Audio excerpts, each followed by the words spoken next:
right, we will. There it goes. Excellent. Excellent. All right. Again, welcome everybody. Really appreciate you taking time to join us, and I expect we're going to have a good, robust discussion. And that's really the point of the session today,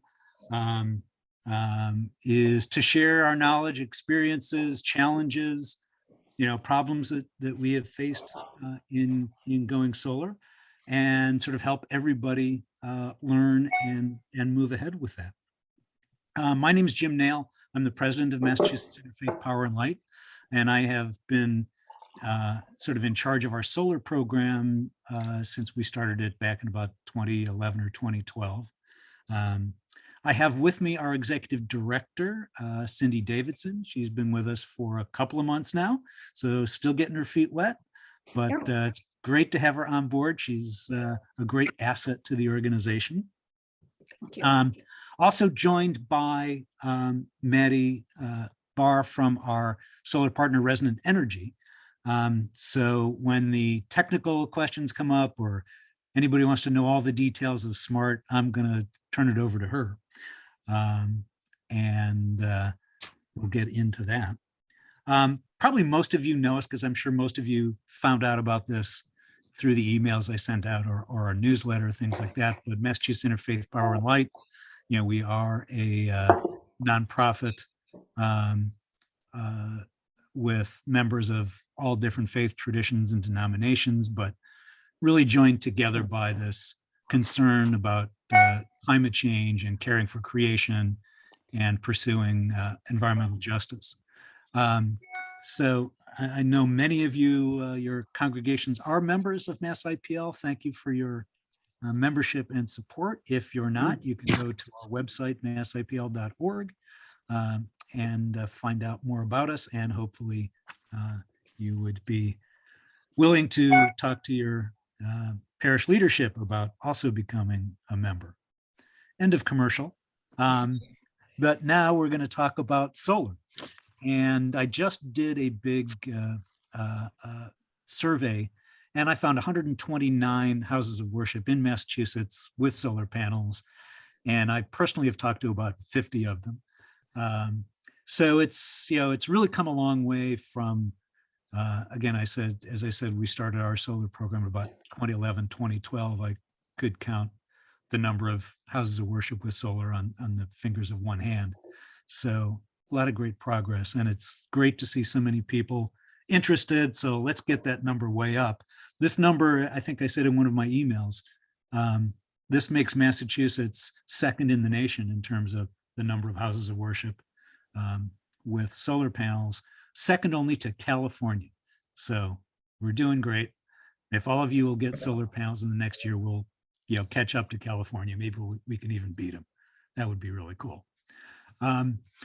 But basically what we try to do with our program is, first of all, find high quality, reliable installers and partners to help us, through the, complexities of this process. By having some different partners gives you a chance to compare pricing and find what's going to be the best pricing and financing approach for you. And then throughout the progress, through your process, we're here to help you and, help you answer questions and get through that process and be successful.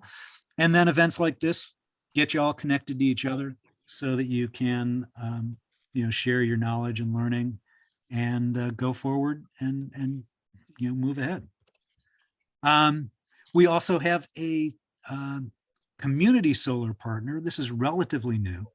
It was an area we kind of stayed away from for a while because the community solar space was a little funky, but Hampshire Power is a good partner. So, there's always that option if your roof is too shady, it's not the right orientation, et cetera, then you can do that. Happy to connect you with those partners as well. And anyone you recently joined, thank you for being here. But if you wouldn't mind muting, and then we'll get to that later. So we'll start in a moment with our three presenters. And really, this is a very different session than a lot of the sessions we've done on solar in the past. This is really meant to be very, very kind of nuts and bolts. You know, what are the steps that you go through? How have our three presenters, how have they navigated through this whole process? And quite frankly, they are all still at various stages of the process.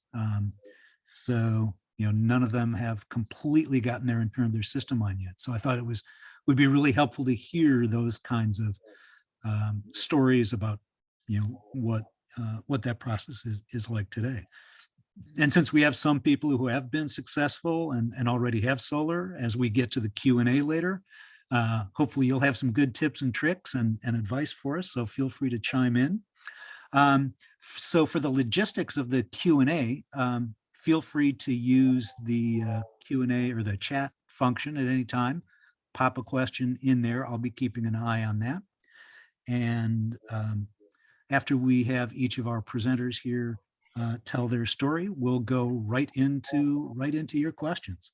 And also at that point, if you want to engage directly, you can raise your hand, and then I will also call on you there. So either just pop it into the chat in writing, or if you want to raise your hand and ask it directly, we'll do that. All right, so with all of that out of the way, let me turn this over to Reverend Harvey Hill at St. David's Church in Agawam. I really appreciate him being here. They've had a tough journey, and but as he was saying before, he's like, hopefully there'll be some good lessons learned for the challenges that they've faced. So Harvey, go ahead. Thank you, Jim. Thank you all for being here. It's a pleasure to share a part of this conversation, although as Jim says, my story is not a happy one, or at least not so far. So I'm at St. David's Episcopal Church in Agawam, that's in Western Massachusetts. And for us, the way this story began was when we received a cold call from a commercial solar installer who came and said, there's this new SMART program in the Commonwealth, and what we'd like to do is talk to you about putting panels either on your roof or building a car cover for your parking lot and putting panels on top of that. And we'll give you some money if you'll just let us do that. So that was pretty attractive to us. I did pretty quickly agree with my leadership that we'd want to talk to a couple of different companies, and we did find our way to Resonant Energy, and that's the group that we ended up going with. But we did go with a proposal very much like we had first received. So the idea was to build a car cover in our parking lot, put panels on top, and then others would maintain it and own them, and so own the power that was generated, but we would receive what would be basically rental money. And from our perspective, this is really great. It's a way to support the environment. We'd get some money. We'd also get a free car cover. So it was all good. So we sprang into action in the way Episcopalians do, which is very slowly.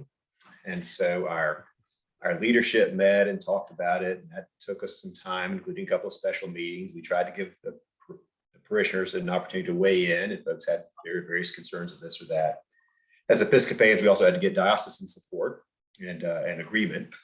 So eventually all that happened, and we're all set to go, and we were ready to approve a particular proposal. We got something from Resonant, and then in a first mistake, we got greedy. We're like, well, there's more room in our parking lot, so why don't we add a few more panels to this proposal, and then we'll get a little bit more rental income and a little bit more energy will be generated, and that'll be great. And what we didn't know is that those extra panels put us over a magic line for Eversource. And so we went from generating enough power that was usable to having extra complications for the grid somehow. So Eversource said they wouldn't do it unless we would do these preliminary studies and a bunch of other things, but they wouldn't explain to us very much about what was going on, which was a little frustrating for us. A little more time goes by. Eventually, one of my people called our state representative, who then called Eversource, and that that opened it up. So then Eversource was in contact with us and was giving us the information we needed. Turns out we just need to take away like 3 panels and we would be good to go. So we took away the panels, sent it all off. And in the meantime, most of the smart money had been allocated. And so the deal was no longer financially viable. So that was disappointing. That was dead. We pretty quickly shifted to trying to do community solar. I don't know about Hampshire Power, what their role was. We were suggested to try a group called MassIPL that has community solar in our area. My guess is most of you know about that, but in my oversimplified way of understanding it, we'd have a couple of panels allocated to us, and so that would be, our energy would be more green that way, and our energy would be cheaper. So it was, again, kind of a win-win. And so we had to go through our normal approval process, a little simpler since there wasn't going to be panels on our property. And so we got it all ready to go, and we signed a deal with MassIPL. That was in 2019. And they told us that we should have panels in something like 6 months. You know, it just depends on when panels became available. So here it is 3 years later, and we are still waiting. I did call them up not so long ago just to say, how you coming on that whole thing? And they said, well, it's all looking good. You should have it in about 6 months. And I told him that we'd heard something very similar nearly 3 years ago. And he said, well, now you're really kind of close to the top of the list. And who knows, that may even be true. But he held firm on it'll be about 6 months, and it just depends on when the panels become available. So we're still waiting on that. And that's, my story is not over, and it's not entirely unhappy because of that. But in the meantime, our roof had deteriorated. So we decided we would need to replace our roof just because it was time to replace it. And we thought, it may be that we could put panels on our roof then. We didn't want to do that before because it was clear the roof was getting to the end of its lifespan. So we went back to poor Resonant. Resonant's been very patient with us because we keep going back to them and asking for information, and they keep giving us the information, and then nothing comes of it for them. So we're grateful to them. But Resonant came up with another proposal, put panels on our roof. And but this time, I guess because of the way the SMART program is going or whatever, the economics were different. We couldn't have the panels just put there and then basically rent money would come to us. We'd have to purchase the panels. And so that was going to be something like $63,000. Well, our annual budget's a little over $100,000. So that was a pretty daunting number for us. It seemed at least possible that Resonant would be able to point us to a lender who could then, as I understood it, we didn't get too far in this, the lender would be able to be paid out of the energy. So we wouldn't have to actually be out of pocket. We wouldn't see any benefits, any financial benefit for something like 10 years, but we wouldn't have to pay anything. And then we get the benefit after the 10 years or whatever. But it turned out that lender was not available, couldn't do it. We went to our diocese to see if they could maybe loan us some money. They can't do it. And so we have pretty well given up on that idea, at least for now, because we're not going to be able to, we don't want to take that loan out or to use our reserves to spend them down that much. So that's where we are. And we continue to hope that maybe the SMART program will get renewed in some way that will enable us to put panels on our property. In the meantime, we hope that community solar will pan out at some point in the next 6 months or whatever. And so that's what we hope. Jim asked sort of what we might do that would be different or what we would have liked to have known at the beginning. So one thing I would have liked to have been told in 2015 or whatever we started this is just be prepared to be really patient, because this might just take a really long time, and that just is part of the deal. The second thing that I am now clear on is that where SMART money is available, that's to say this state granting money is available, there may be some, it's a line, and you want to be at the head of the line as close as you can. So you have to move pretty quickly. And so if I were starting from scratch with that program, I would do two things. One is I think I would be talking to the congregation about the possibility of having panels on the property somewhere, the roof of the parking lot or whatever, ahead of time before it was available, so that we didn't have to do quite so much processing internally. And a second thing is I would not have the priest as the point person. There would be these delays because just stuff would come up. And so I'd take a week or two where I was just doing other things and not pursuing this. And that turned out to have been a mistake. So if we could have found somebody who'd say, all right, you be the point person and you just keep calling Eversource every couple of days or call the representative or the diocese or whatever's slowing us up at this moment to keep this process going, I think we might have had a different ending. That's our story for now. Great. Well, great perseverance and great creativity in like looking at all the different ways to get solar. So hopefully there will be a happy ending still in the near future. So great, thank you. Hope. Yeah, exactly. So great. Michael, over to you. All right. Thank you, Jim. Harvey,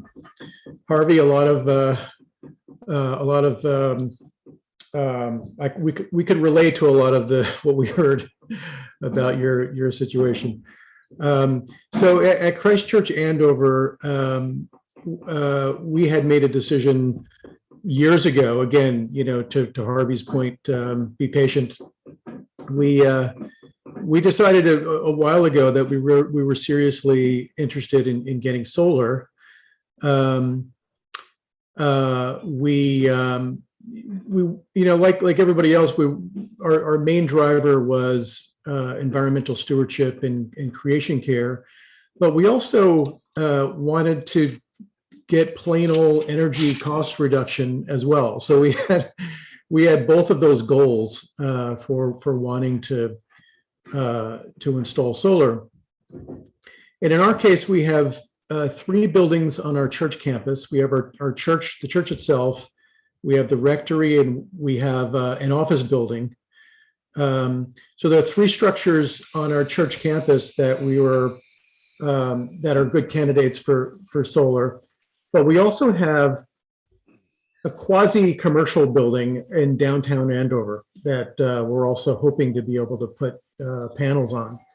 So we have 4 buildings that are good candidates for solar in our case. And where we're at now is we're making final decisions on a partner. We're talking to 3 separate organizations. Maddie at Resonant Energy is one of the 3. And we're at the point now where we have almost all of the information that we need in order to make a decision on a partner, in order to move forward. And we're hoping to make that decision within the next month or so. We're hoping to be able to install this year. That's the goal anyway. There's lots of contingencies around that, but that's what our goal is.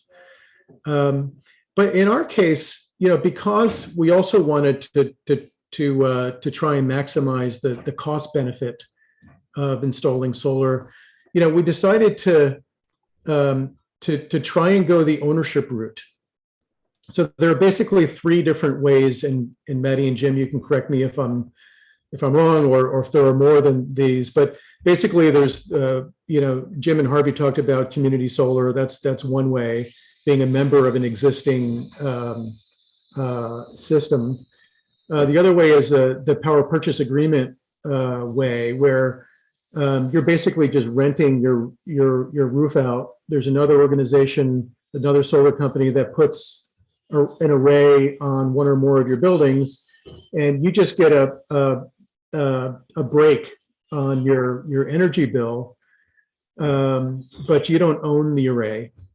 And the good side about that is that it's basically free to us as the nonprofit organization. The downside is that you're not maximizing your potential value, dollar value of going solar. So we kind of decided early on that we wanted to try and shoot for the ownership route in order to maximize our dollar value on the effort. So, some of the challenges that we faced, because we're going the ownership route, it's an expensive proposition, as Harvey had mentioned. In Eastern Massachusetts, though, we have the option of applying for a green loan that the Eastern Diocese offers, and that maxes out at $100,000. And our installation, because we're going to be installing on either 3 or 4 buildings, depending on how things play out, we're almost certainly going to exceed that. but another goal of ours is to try and take advantage as much as possible of the 26% federal incentive that the government had. I actually installed solar at my house last year, and as a taxpayer, I was able to get a 26% tax break on installing solar. But our churches that don't have that aren't in that situation.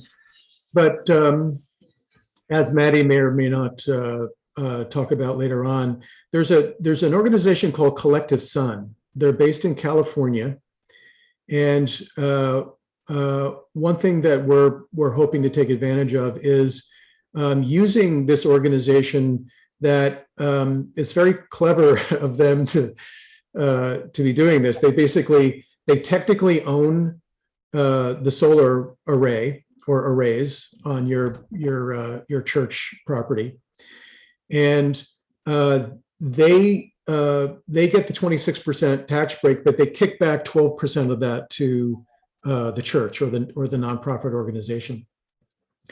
So that's a pretty good deal. I mean, there's really not much of a downside on our side.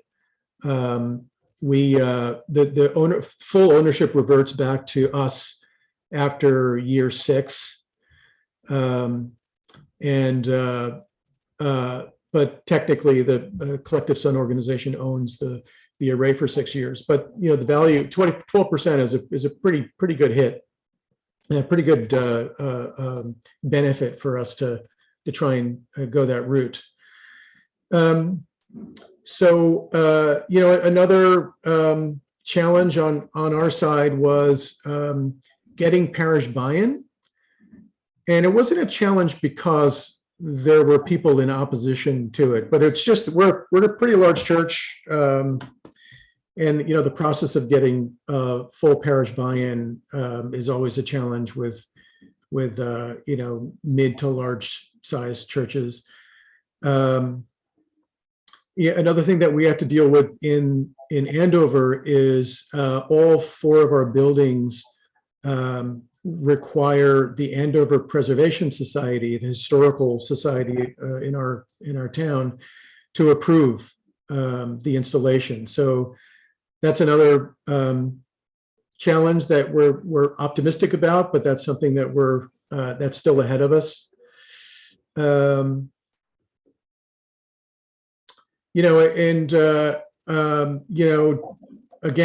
doing the due diligence to finding the right partner. In our case, what we're doing is we're talking to wonderful organizations like Maddie's at Resonant Energy.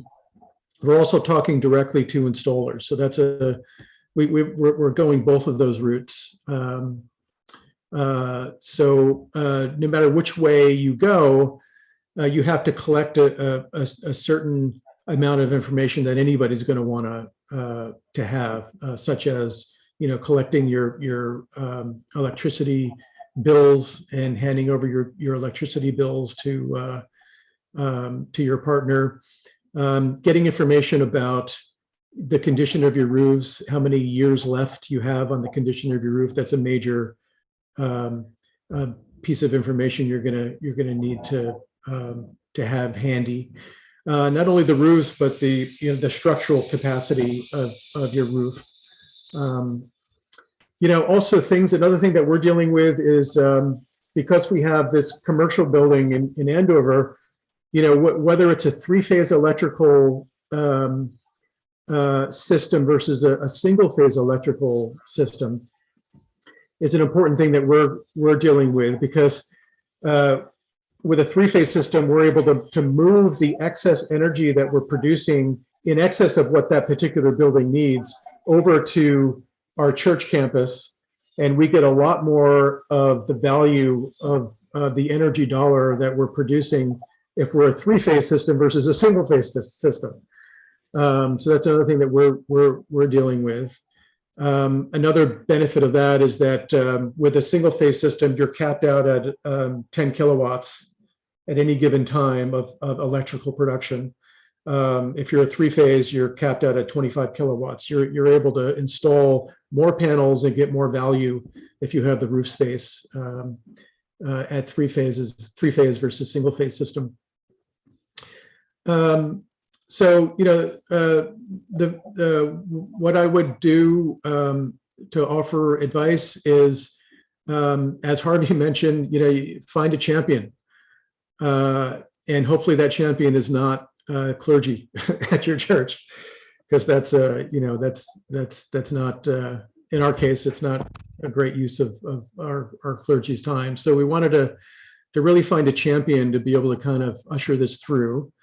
Because you know, there's not a whole lot to do, but there's, you know, a fair amount of information that needs to be collected when you engage a company to partner with.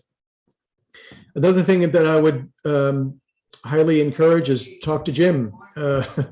Jim was one of the first folks that we spoke with, and Jim was an amazing resource and an amazing help to us. So that's another sort of first thing to do for those of you who are still early in the process.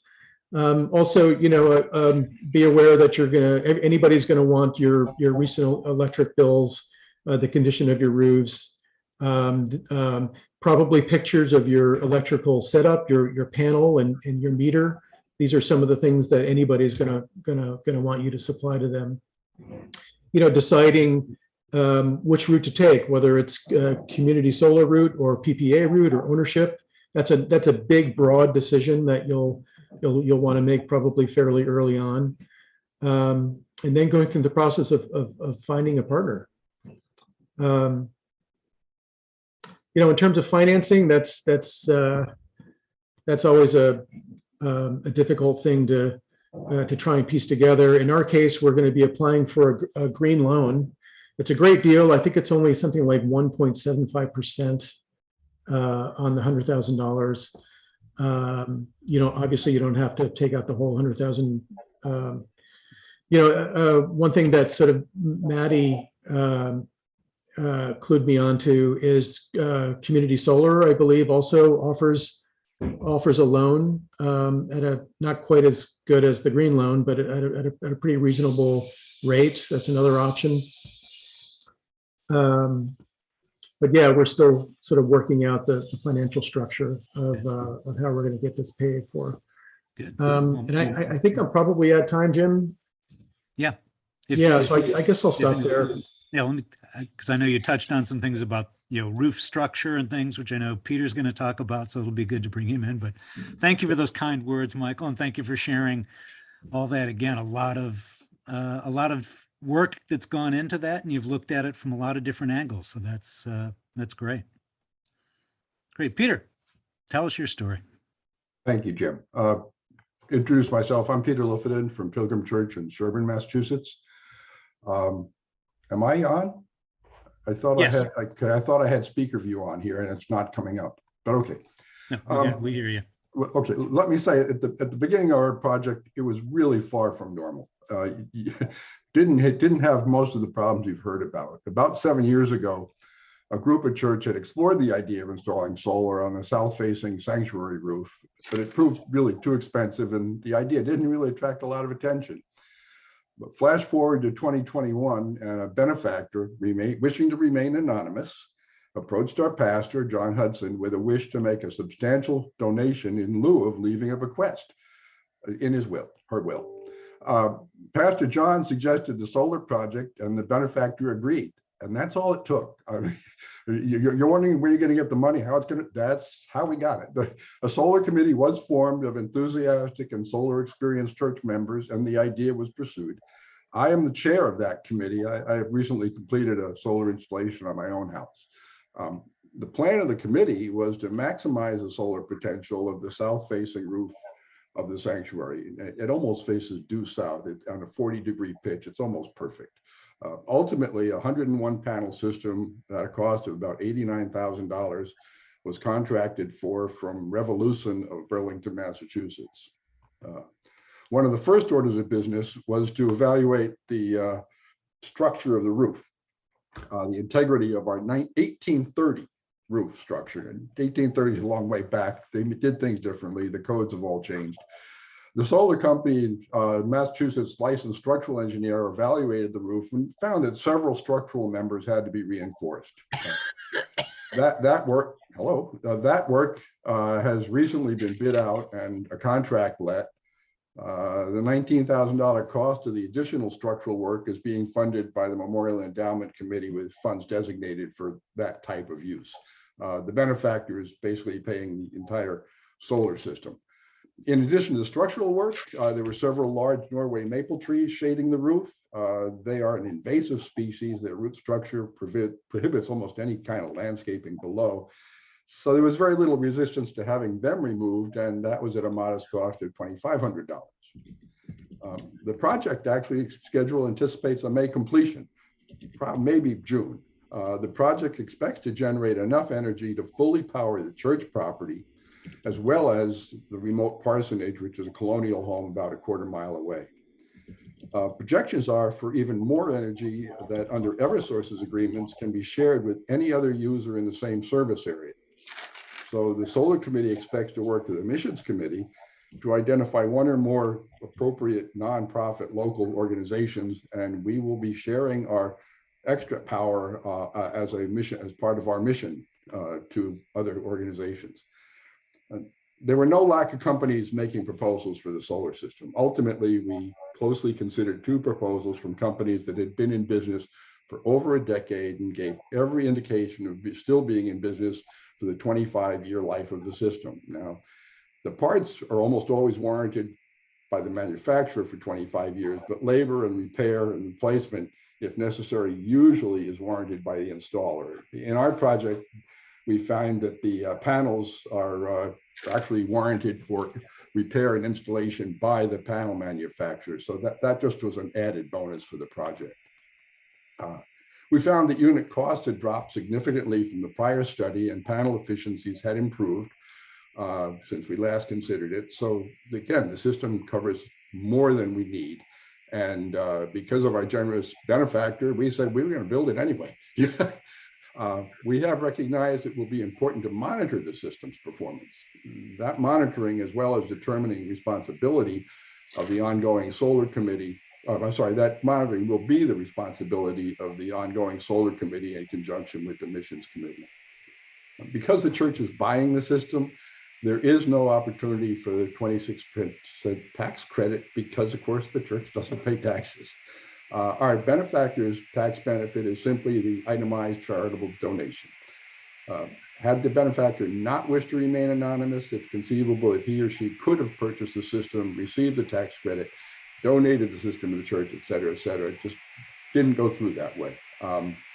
The solar company that we used suggested also a bunch of church members could create a company and do it that way. That company, of course, get the tax benefit, the company donate that, so forth. But anyway, we took a real simple way, and I got to tell you something. Hearing everybody else's story, this is probably going to be the fastest church solar project anybody's done, because it started in October, and it's going to certainly be done by June. And we might set a record. I hope so anyway. Finally, just to let you know that the environmental impact, the solar company tells us that annually we are going to save emissions of greenhouse gases equivalent to driving roughly 80,000 miles. And we are going to save the creation of carbon dioxide equivalent to burning 17 tons of coal on an annual basis. That's our story. I'm happy to answer any questions. I'm so happy we haven't had the other problems that we've heard from people. And I believe our project must be blessed. Thank you, Jim. Thank you, Peter. Yes, you are a rare story in my experience, but it happens occasionally. So that's great. Super. Well, we do have a number of questions coming in, so I will get right to those. Keep them coming in, or again, raise your hand if you would like to ask it live. But Maurizio, I may unmute you and ask you to ask yours live, because you're asking about what happens if there's too much shade and there's tall buildings around. Tell me a little bit more about your situation. Yes. So the question is, with a parish that is surrounded by tall buildings, and therefore there's very limited, solar energy on the roof. What are the options? So I spoke to the the person in charge, and he said, well, we can't, they just put up this enormous building now, facing the south side, and we just don't get any solar. And I wanted to give him some kind of an option. I wanted to give him, some other way that he could reduce his carbon emission. Yeah. Are you downtown then? Is your church Yes. downtown? Yes. Yeah. That's where, community solar, comes in, because then you're buying electricity produced, on a solar farm, out somewhere. So that's probably your next best opportunity, unless I take it, since you're downtown, there's no like open land around the building, a churchyard or anything that That's correct. you might be able to put panels in. Yeah. Community solar, I think, is the best option there, unless someone has another idea. Yeah, one thing I could share about that topic is, any partner that you work with would be able to, they're able to do an unbelievable amount of data collection on your property through Google Solar and other software tools. I'm amazed about how much information they're able to collect without even coming to your property, even through tools like Google Solar. Yeah. So what a partner will be able to do is they'll be able to give you the cost benefit analysis, right? So they'll be able to make a pretty accurate analysis of how much solar production a particular roof pitch will get, depending on where it's facing, what the angle of incidence to the sun it is, and that versus the cost of putting panels on your roof. And partners will be able to do that cost analysis for you, and it'll either be worth it or not. They usually talk in terms of break-even points, right? You'll have, a 6-year break-even, a 10-year break-even, a 12-year break-even point to recoup the money over time as your panels produce energy. So that's one way to go about really kind of finally deciding whether you want to go to the community solar route, or whether you could do things like prune trees or remove selected trees, perhaps, in order to increase your production. There's lots of variables to play with to try to figure that out. Yeah. Well, on that question about the payback, because we did have a question come in from someone who said they've gotten a quote and it was a 10-year payback, and just sort of wanted to get a sense from others here, what do you consider a good payback period to be?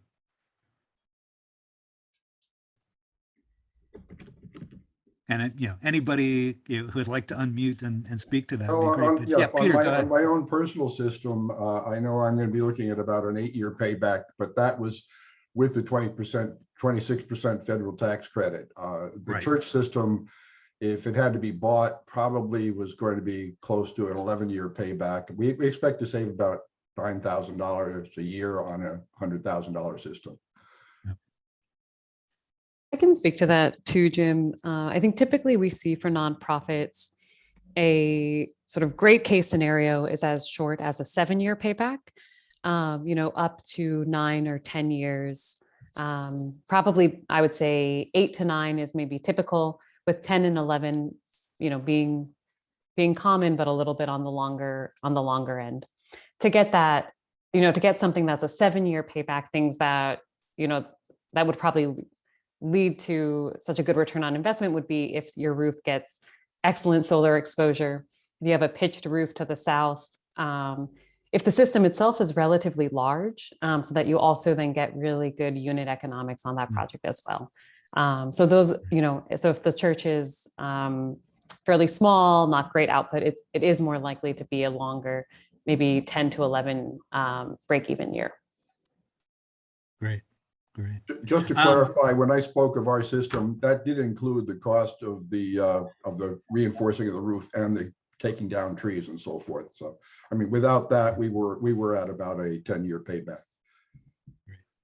Great. question that had actually been emailed into me, and that person is going to have to leave shortly, so I want to make sure to get this in.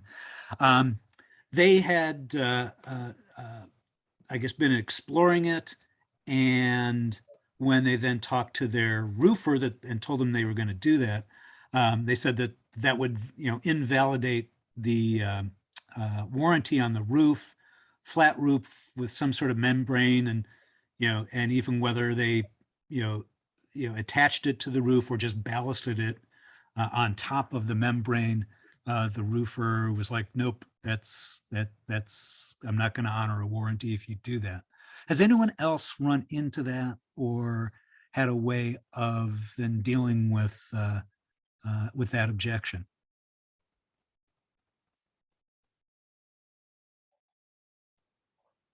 I know that's a tough one. I see Paul's hand up. Oh, great. Paul, go for it. Paul, if you can unmute. Yep, sorry. First There things you go. first. Great. Yeah, having worked as a facilities manager, most of these membrane roof manufacturers have, you negate the warranty if you go poking holes in it. So that's a consideration. I know for our church, First Unitarian here in Worcester, we started with actually what we started with was a conservation program through National Grid. And as we speak, we're having our lighting systems modified, and it's actually going to cut our electric use almost in half.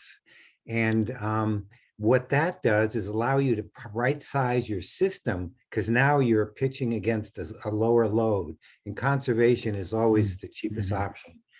Then the next thing we did was do a structural analysis, and our church was built almost 100 years ago.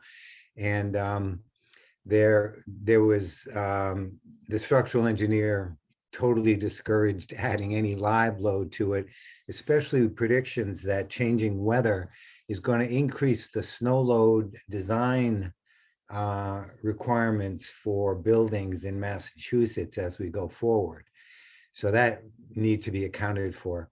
So now we're looking at community solar to try and get that to buy into a system so that we can have that benefit.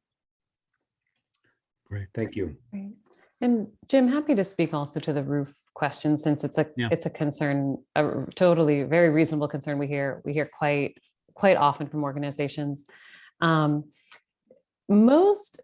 can't certainly say all roofing manufacturers, but certainly most at this point do have some experience with solar and have a number of steps they require so as not to break the warranty.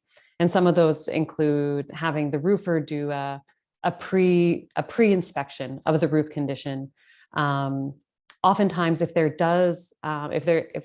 are going to be penetrations through the rubber membrane, it has to be a licensed partner of that roofing manufacturer to actually make those penetrations into the roof itself, so that they can ensure that it's sealed and flashed appropriately. And when we can do a ballast mounted system, which is often preferable, there's a small piece of equipment called a slip sheets that will go underneath the ballast block, so that the weight of the ballast block itself also doesn't cause any issue for the roof structure itself. Preserving roof warranties is certainly a priority in how we approach new projects. And so I'm sure there are some roofing providers that are more difficult to work with than others, and certainly specialty roof materials. But for a standard EPDM rubber roof, it's fairly workable. Peter Lawrence, I see your hand up. Yes, I put this in the chat, but I want to highly recommend, and if you go back to Peter of Pilgrim Church's benefactor, if the benefactor doesn't want to remain anonymous, my wife and I, Sandy, did this for the Anasquam Village Church, and we created an LLC, Limited Liability Corporation, and the LLC can get all of the tax benefits. The federal and state benefits can come to the LLC for putting solar on the church. And over a 6 or 7 year period, you really get everything back. I mean, and then at the end of that period, you donate the system, like we will donate on year 7, we'll donate the system to the church. And basically that could be 50% of the, maybe should be conservative, 40% of the installation cost as a tax benefit. So, and the advantage is that instead of working with these organizations that do this and they get all the benefits, your donor gets all of the benefits, and basically it's a win-win-win for everybody, because then that donor can turn around and give you money to do something else because they've come out whole by putting solar.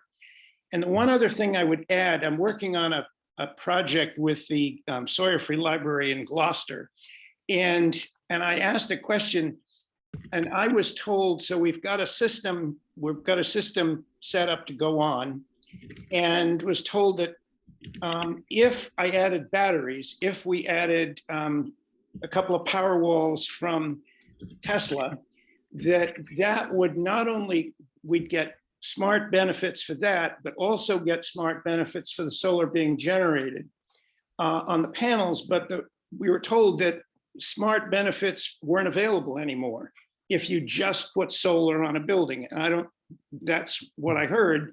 But by adding batteries to a system, which becomes part of the system cost, you get a twofer. You get benefits per kW for the stuff that's stored, and then kW benefits for the solar generated. Yeah.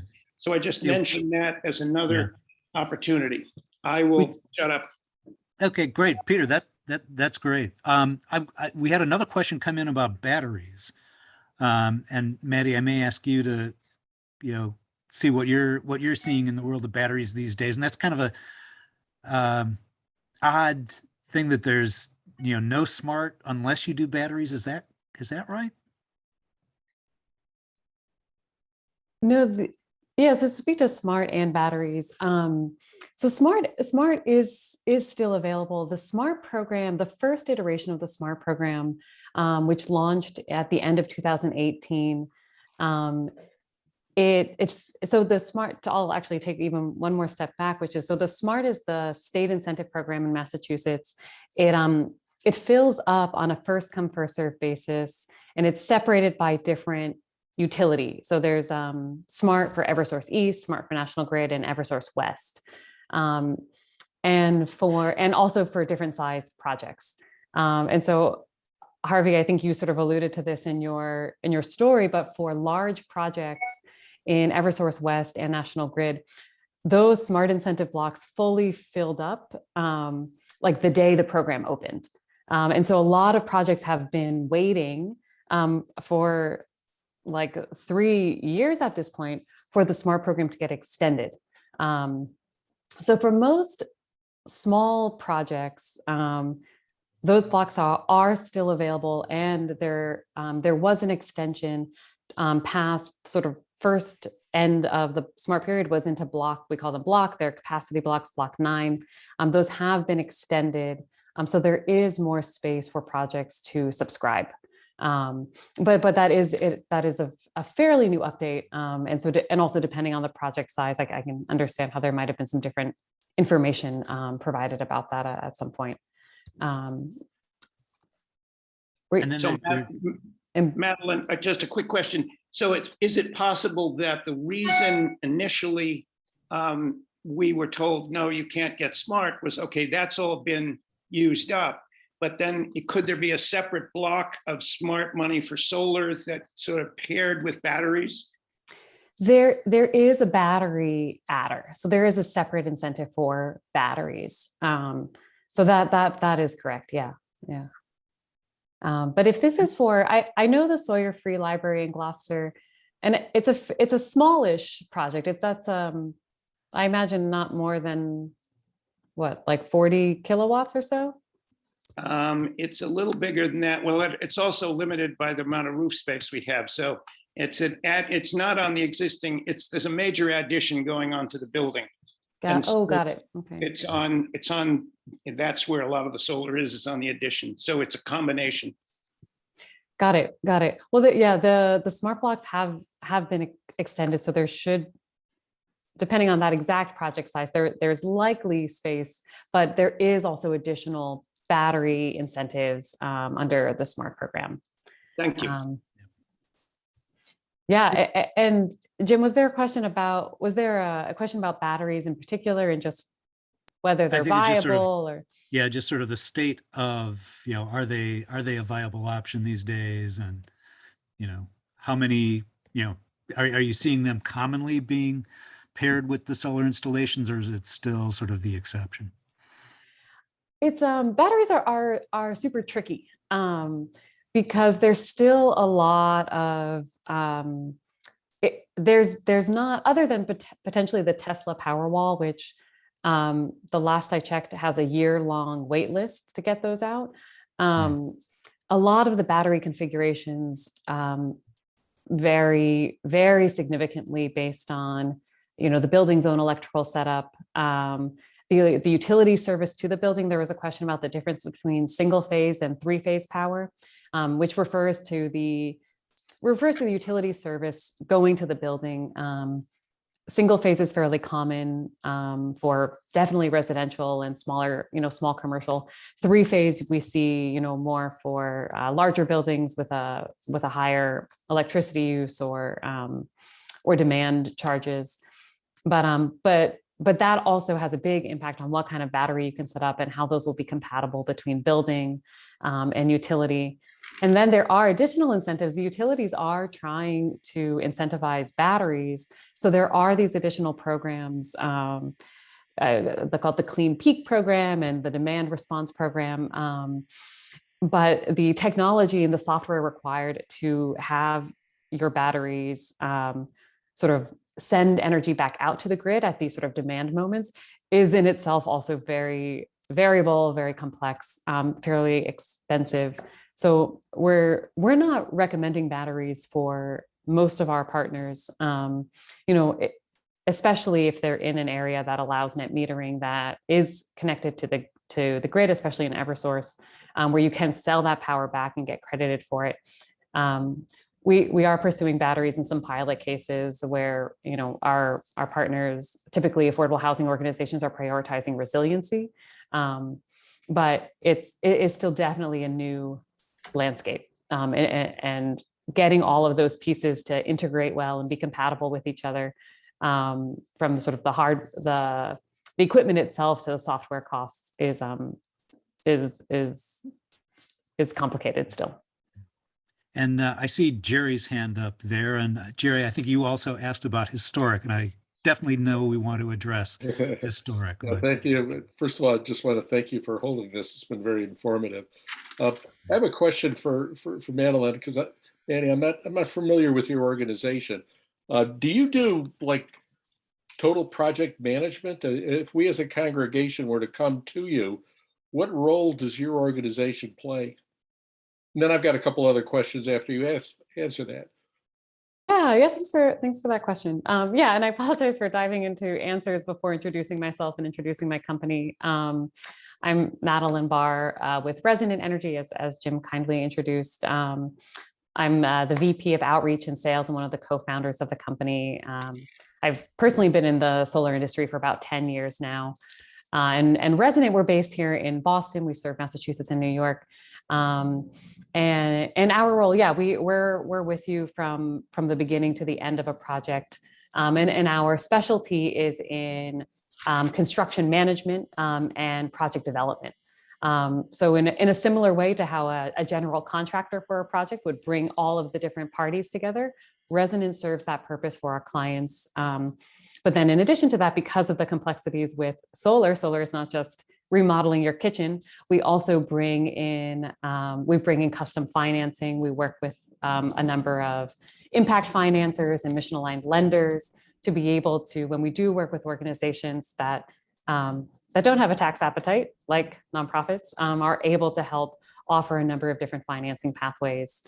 And then really be an advocate and a partner with you for some of the challenges that you will very likely run into, as we heard from some of these stories of the incentives changing partway through your organization's decision-making process, or what I think maybe some of us read in the Boston Globe about the utility taking months and months to energize a system. So we sort of work as a, as both the general contractor, but can also really specialize in the analytics and the financing, and being a partner through the whole process.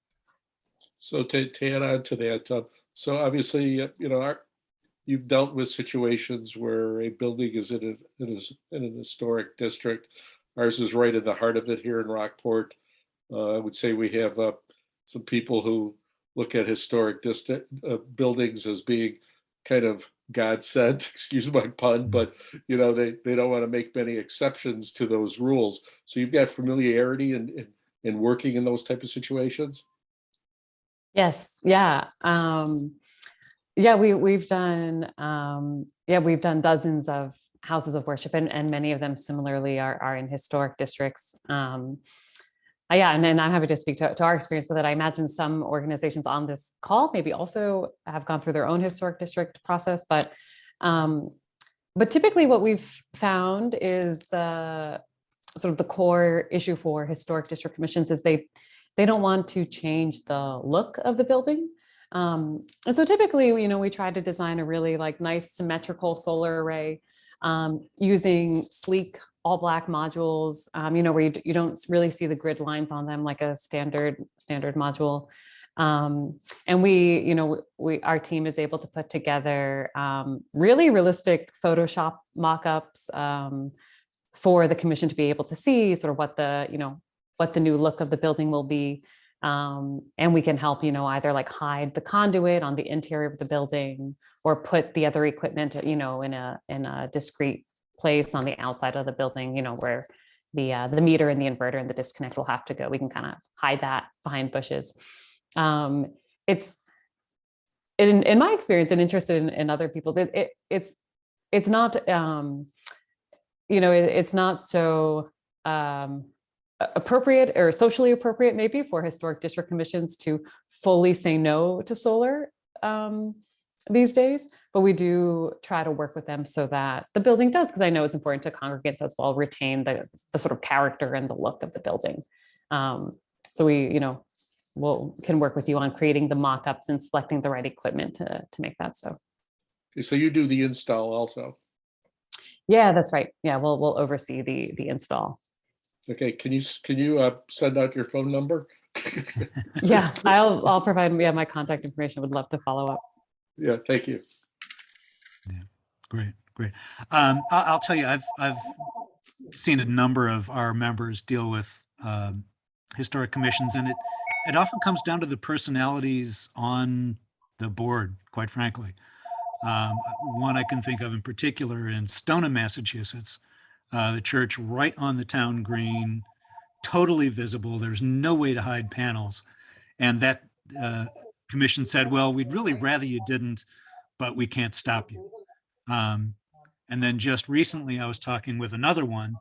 And as you may or may not know, in Bedford, Massachusetts, the Unitarian church there, the historic commission, tried to stop them. The church sued the historic commission. They got a ruling at, I forget what level, but they did get a ruling the church got a ruling in their favor. And then they settled it before it, went up to a higher court. But, when I said that to them, I said, but there's this precedent that, they really can't stop you. And, he came back and said, yeah, they know that. They know about that case. And their attitude is, great, we'll take you to court and drag this out and make you spend, tons and tons of money before it.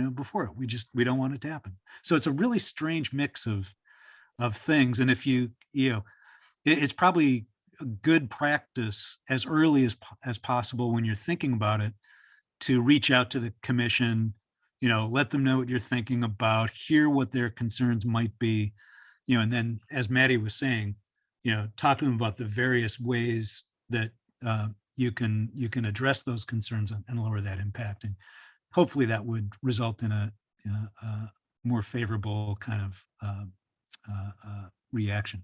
Peter. Yeah, let me speak to Pilgrim Church's experience on that, because we were all prepared to make a really good case to the Historic Commission. And we made an appointment with them only to be told, no, we don't have any authority over solar. Thank you, goodbye. And again, There you go. we're gonna set a record for speed. I don't know why, but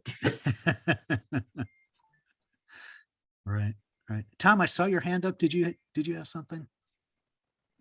Yeah, my situation's, I'm in Southborough, and our situation is we're going to build not a new church necessarily, although we're going to basically double the size of it and then build a whole new parish hall.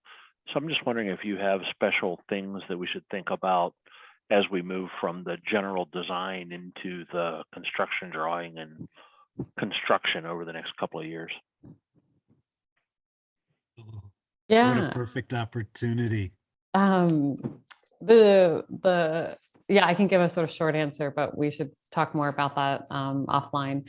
We have, because of all of our work with affordable housing organizations, we have a team dedicated to help to new construction projects, where we can work closely with your architects, with your engineers to help advise on those building drawings. The short answer is any HVAC, put it on the north part of the building, as much as you can to keep the southern exposure open.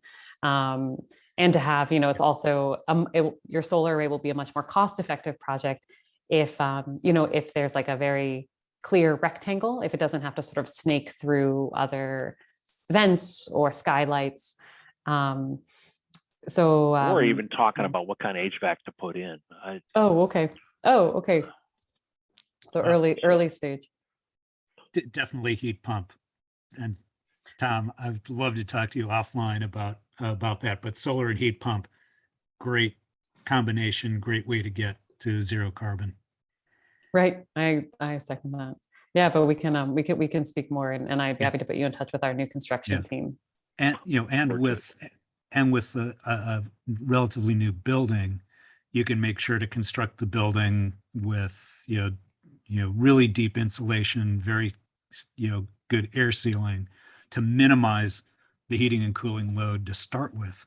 And then you can actually get, smaller capacity heat pumps, and then you power them by solar, and you'd be in really good shape. But Tom, definitely reach out to me. We're debating that. How tight do you seal it with COVID and all too, though? So any thoughts you have in terms of that balance would be appreciated. Thanks. Let's talk offline on that one. Phoebe, hi. I see your hand up.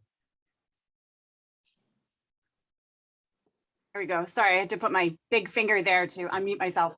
I just wanted to highlight how important it is. Hi, I'm Phoebe Morad, by the way. I go to church in Hingham, Massachusetts at Lutheran House of Prayer. And I also happen to be the director of Lutherans Restoring Creation.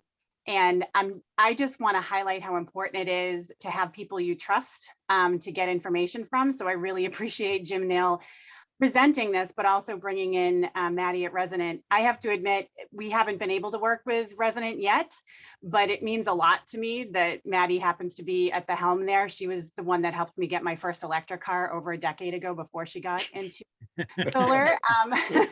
And I just have to say that over a decade ago, when we tried to do solar for the first time at our church, it all came down to there were 3 or 4 different organizations we tried to work with, and they disappeared as new solar companies. So that really kind of unfortunately stained, our efforts then more recently as far as trying to gain some traction. But now that we know people and can trust that they know good contractors to go to, good people to work with, that really makes all the difference when you go to your congregation and ask for money and time and effort. So thank you all for being here and for offering the network of people to talk to and trust. Yeah, great.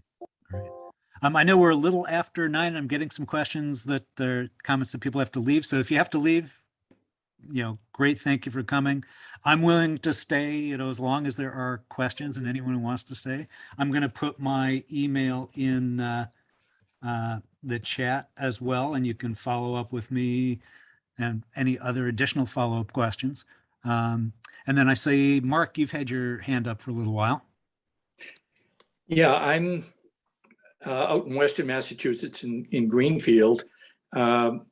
we had an inquiry from some of our congregants about putting solar on.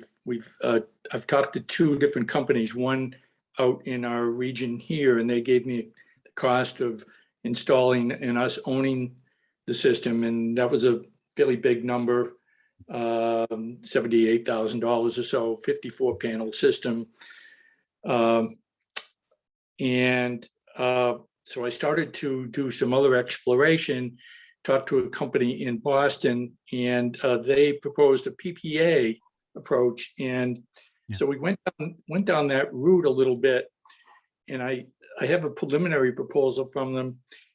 And I'm curious whether others have had any experience actually doing installations with PPA. It seems like it doesn't really, other than obviously reducing our carbon footprint, the reduction that is projected in our bill is actually pretty small, it seems. Has anyone had different kind of experience than that? I'll say that PPAs are probably the most common and the most popular way for churches to install solar, because again, you don't have to come up with that $78,000. A few years ago when the smart incentives were higher, the economics were a little bit more advantageous. But as Maddie was describing how the capacity blocks get filled up, the amount of incentive money gets smaller. So there is a little bit less, savings to be had there. But yeah, and Michael, maybe I think you said you've looked at that as well, but are going for the purchase route. Yeah, actually, Mark, that's the reason why we didn't go PPA. I mean, it's really the reason why it's so often used is because it's such an attractive notion to not have to shell out any money to go solar in some sense. But the downside is you only get a relatively marginal, at least in my case, you only get a relatively marginal decrease in your electricity bill. And most of the value really kind of goes to the company who is spending the money on installing a solar array on your property. So, if you can afford it, if you can cobble together the money, it's always a better value to own rather than going the PPA route. Yeah, and that's where with that collective sun that was mentioned earlier, and there have been some comments about that. If you were able to, you wouldn't have to come up with $78,000 if you went with collective sun. It would be probably, you get 12% off that, so it's probably somewhere around 70,000. Still a lot of money, but not quite as much. So that might be a way to look at that. And I know also Collective Sun has a program they call Sun for All, where they have financing loan partners, or I think maybe it was a foundation or something that gave them money they could loan out at relatively low interest rates. So yeah, Maddie, I see you shaking your head. I know you've done a few projects through that. Yeah, Collective Sun right now. No, you hit the nail on the head, Jim. It's they have a philanthropic loan called Sun for All that is a 10-year, 3.5%, no closing fees, fairly flexible underwriting. And the benefit of it is, and when you compare it to a PPA, is that typically not in all cases, but the goal with a loan like that is that between your electricity savings and your smart incentive, you could fully cover the debt service of a loan with the savings you're getting from solar. And then at the end of that loan term, after 10 years, your savings spike from maybe, whatever it is, maybe $800 a year after that loan payment to $8,000 a year, because you're getting all of that back through. And so, we really try and help connect people to different loans like the Sun for All. And we have a few other lending partners, and the Episcopal Diocese of Eastern Massachusetts is also a great option for that, so that you can get the benefits of ownership without any money down, which is really what we strive to help people do. And I see my friend and colleague on the board of MassIPL, Bill Schroeder's had his hand up for a while. Hey, Bill, how you doing? Doing fine, Jim. Thanks for the intro. I wanted to make a comment on the Historic Preservation Society thing.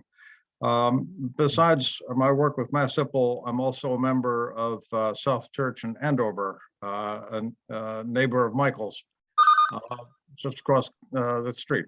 Anyway, we did have to work with the Andover Historical Society to get their approval.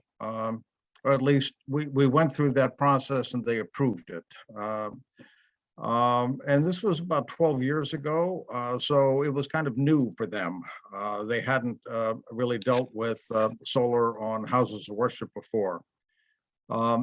So just a couple of tips. One is if you can establish some communication with your historical society before you actually want to come in front of them with your proposal, I think that's good. You can begin to get an idea what they're concerned about, where they would be coming from, and you can then tailor your pitch to them to address their concerns.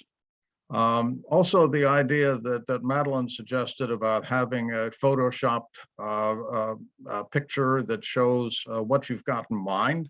We did that, and that alleviated a lot of their concerns. They could see that they were going to be black on a dark roof, and it was actually difficult to see that roof. So it was not going to be very noticeable. And then we also made a pitch where we reminded them that we're a house of worship and we contribute a lot to the community in a lot of different ways, and that we considered getting these solar panels to be part of our mission. It wasn't just for fun or just to save a few bucks on the electric bill, part of why we're here. And so try to establish a little bit of neighborly understanding and cooperation, give a little, take a little, whatever you want to call it. So those are tips that might be helpful to you. One final one is we were prepared, we didn't need to do it, but we were prepared to show photos of the church over the last 70, 80 years where different things had happened to the outside to alter their appearance. Sometimes a historical commission will have the idea that, you know, God put this thing down and it looked just like this in the beginning and it hasn't ever changed and it's not going to change on our watch. And that's not the case. And so it's actually fun to look at the old pictures and see how things have changed and why they changed. And so that's some suggestions for you. Yeah. There's been one other interesting stream going on the side here that goes back to the financing side. David talks about in our condo unit, we had 4 unit holders who lent much of the solar panel cost at around 3%. They were paid back 4 years later. Can houses of worship find such angels among their members? I think that sounds like a great approach. If you don't have the one who just, as Peter was describing in Sherborn, just comes in and writes a check, being a little creative with that kind of internal loan sounds like a great way to go. But then I think someone else talked at who else? Someone else is talking about forming the LLC so that you know, they got the tax benefit as well. So there are definitely some creative ways to look at that.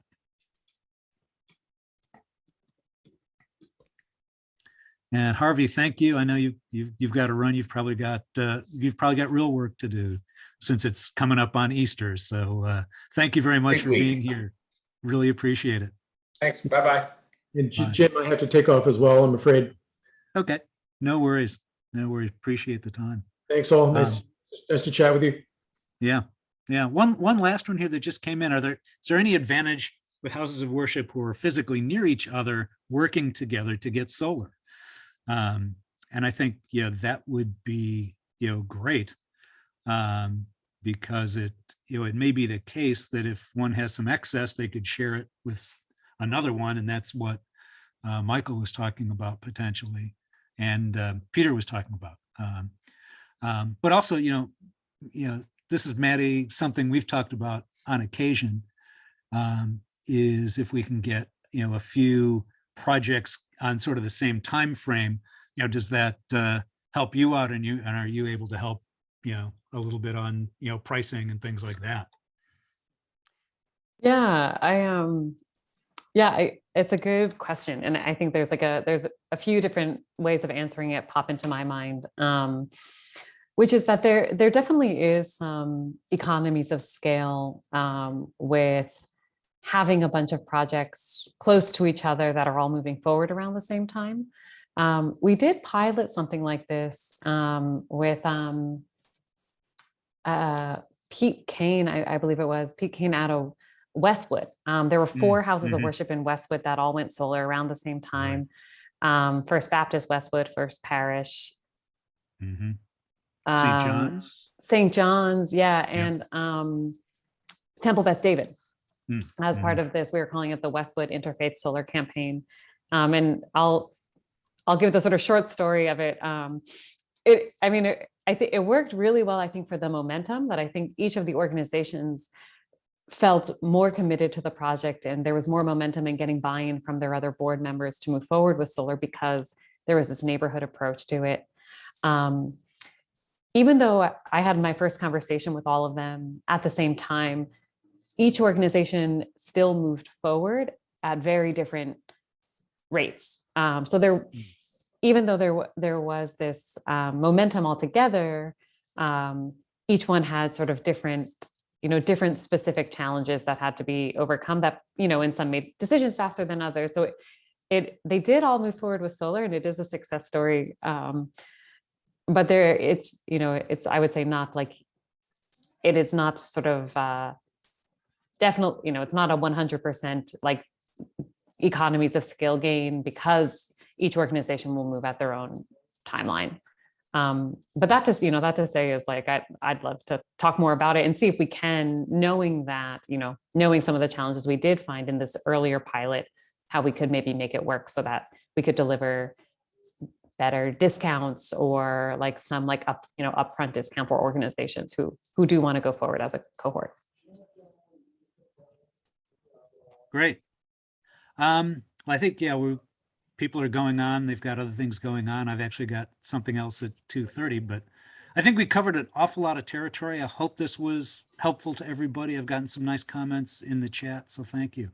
And so maybe we'll reconvene in a few months and see how all of you are doing. How does that sound? Gil, good to see you. Great. And again, I put my email in the chat, jnail@massipl.org. Happy to connect with you at any time and, talk more about your situation and what you're thinking about. And obviously I can make connections to Maddie and our other partners as well for you to explore this further. And with that, have a great day, and enjoy the longer days and the more sun that we're getting as spring rolls out fully. Great. And for those of you who are Christian, happy Easter and happy Passover for folks in the Jewish world. All right. Thanks, everyone. Thank you.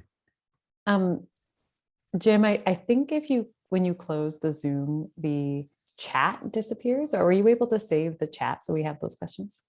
I've been grabbing them all perfect. Along. Okay, Yeah. great. Maddie, I just copied them in, so I can send them to you and Jim.